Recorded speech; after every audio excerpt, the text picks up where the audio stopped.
Good afternoon. I come from Malawi, a country now well known with its historical amendment of its laws and raising the legal marriage age from 15 to 18. Child marriage in African countries has been a crisis for over decades and decades. From my own perspective, this is because girl children have been raised as brides. Traditionally, as we grow up as young girls, we look at ourselves as brides, just because the community also looks at us as brides.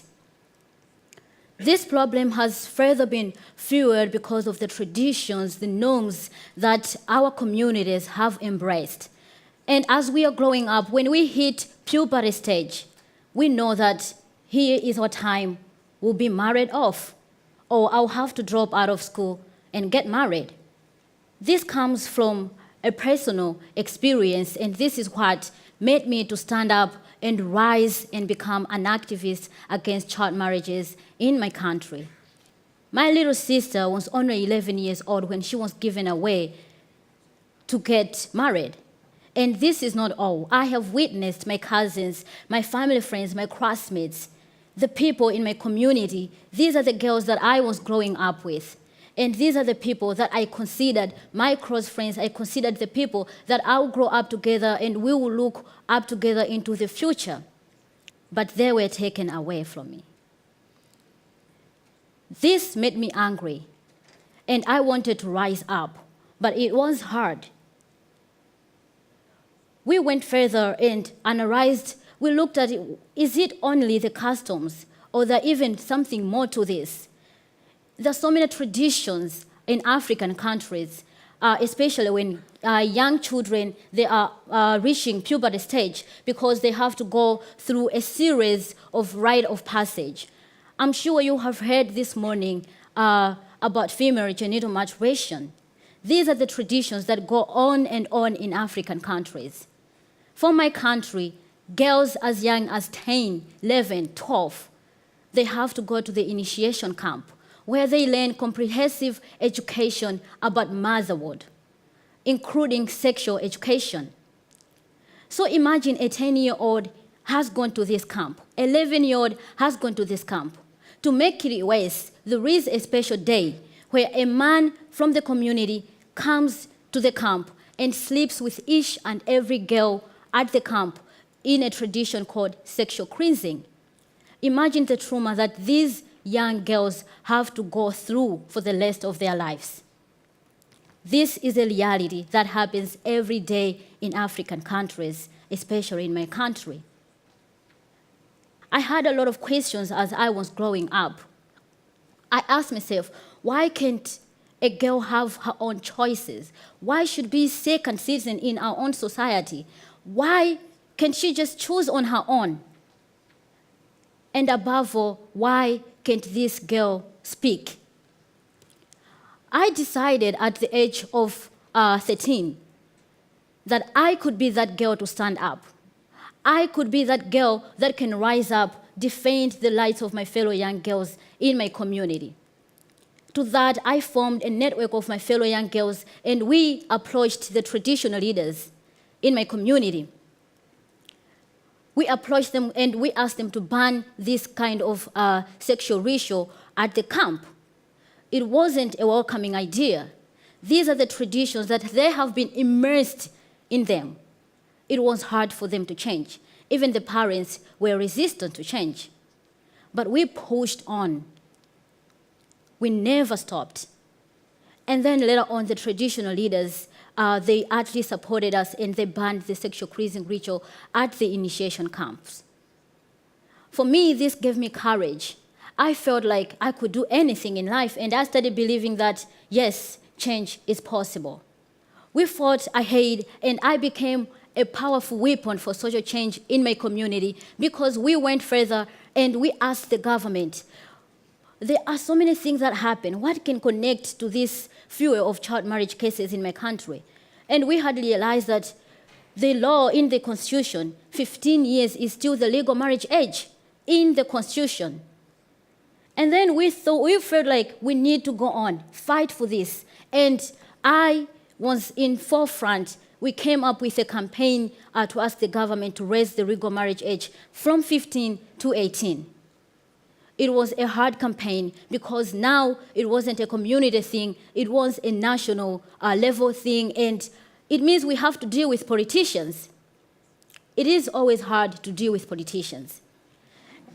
And we went further, and throughout our campaign, it was, I remember at some point we were like, maybe we just have to give up. But we never gave up because with collective voice, bigger things turn out better. We went on with our campaign, and it took years and years of campaigning. It was in 2015 when the parliamentarians were debating on the law, and the legal marriage age was raised from 15 to 18 in 2015.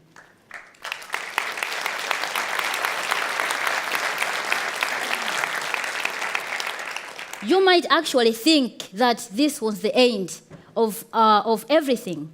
No, it was never the end, because at this point, I personally had read a lot of books, a lot of policies and laws, child protection policies, all those documents.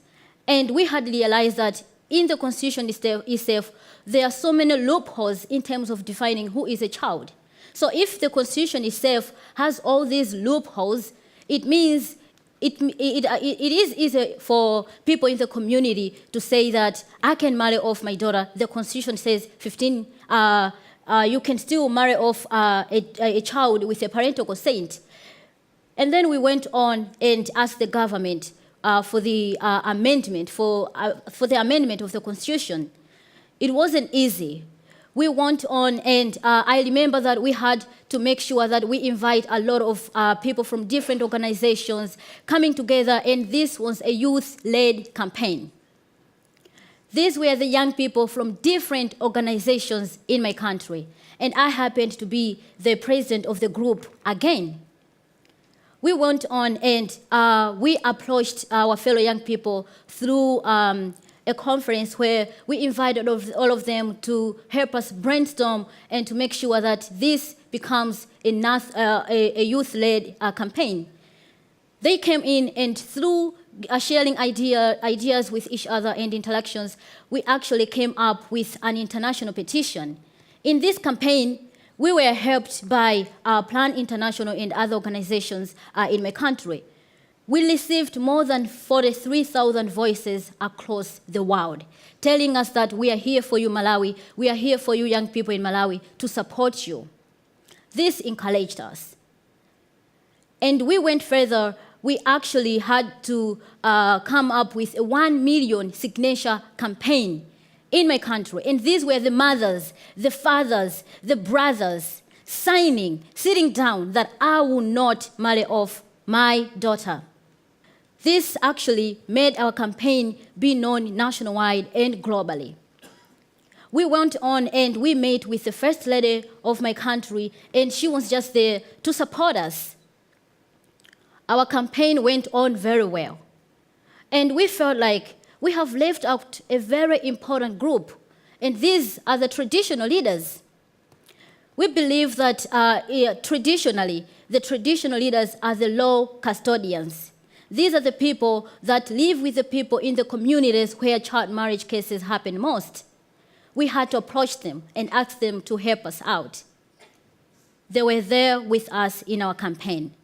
And they pledged that they would write a recommendation letter to the president to quicken the process, because we had told them that this is an urgent matter for us.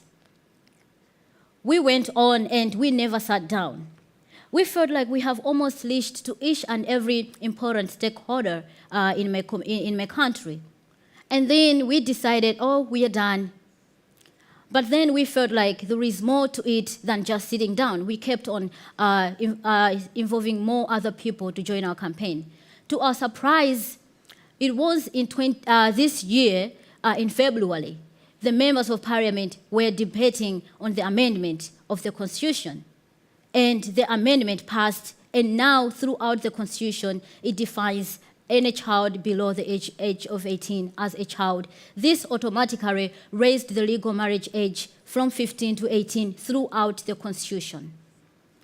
This was a very encouraging thing for us.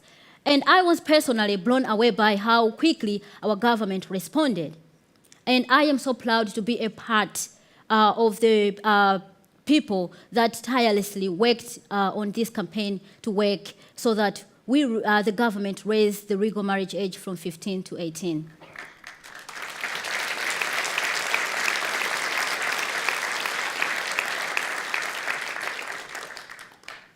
I know you might think that, Memory, your work is done. Sit down.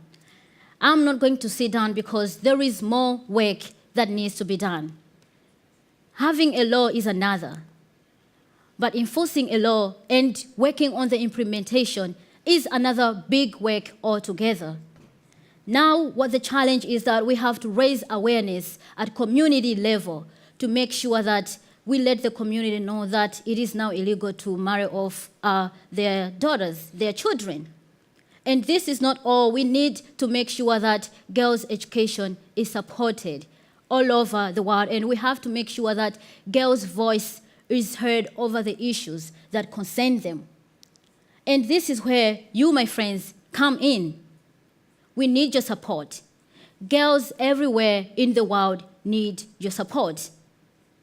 Change is possible, but change is possible when you rise up and you fight for what you believe in. And change is more quicker when you work collectively. Thank you.